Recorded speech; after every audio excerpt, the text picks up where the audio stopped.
All right, welcome. If you're gearing up for that NMLS exam, you know the Bank Secrecy Act can feel, well, like a total maze of numbers and rules. But don't you worry. In the next few minutes, we're going to make it all click. This is your crash course for absolutely acing the BSA and AML questions. Let's dive in. Here's our game plan for today. We're going to start with the why behind the Bank Secrecy Act. Then we'll get into the how, what your company actually has to do with its AML program. From there, we tackle the what, the two big reports you have to know, SARs and CTRs. And we'll wrap it all up with the ultimate cheat sheet of every key number you need to memorize. First up, let's really get a handle on the Bank Secrecy Act itself. Because if you can grasp the why behind it, I promise you, all the specific rules and numbers we cover later, they're going to make so much more sense. So, what is this thing really? At its heart, the Bank Secrecy Act, or BSA, is our number one weapon in the fight against financial crime. And for your exam, you have to connect the BSA with one key agency, FinCEN. That's the Financial Crimes Enforcement Network.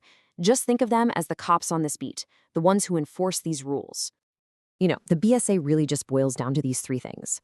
Goal number one, stop money laundering. Stop criminals from using our financial system like it's their own personal laundromat. Goal two, document big transactions to create a clear paper trail. And three, help out investigations by giving law enforcement the data they need. Every single rule we're about to talk about, it ties back to one of these three goals.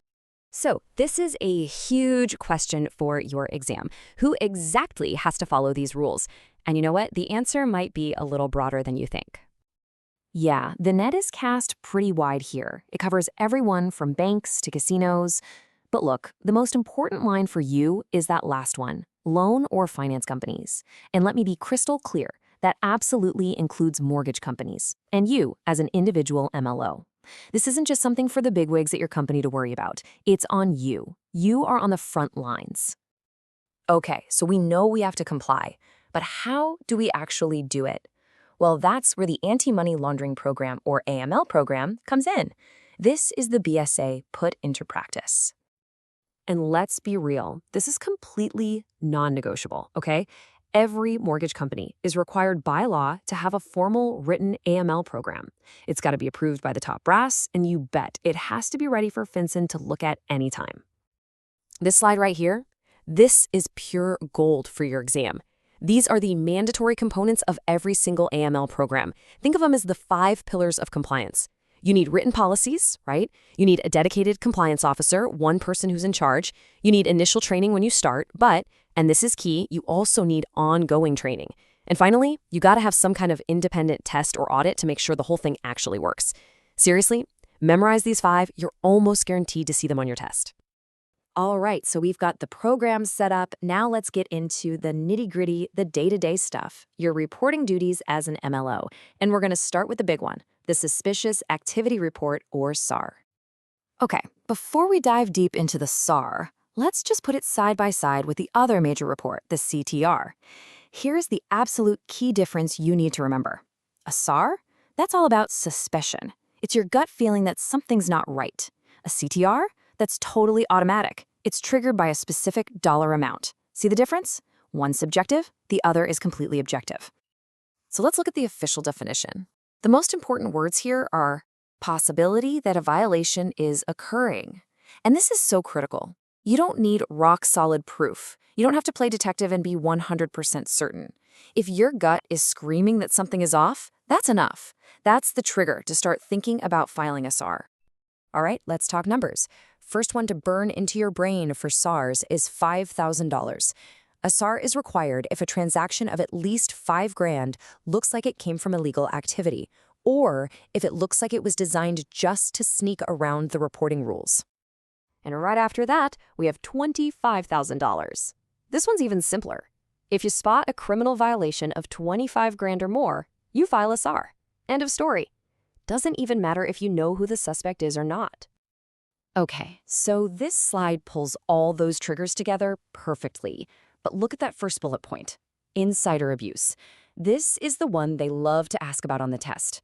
If an employee is involved in something shady, you have to file a SAR, and it does not matter what the dollar amount is, even for a single dollar. Any amount. Remember that. The moment you detect something suspicious, a clock starts ticking.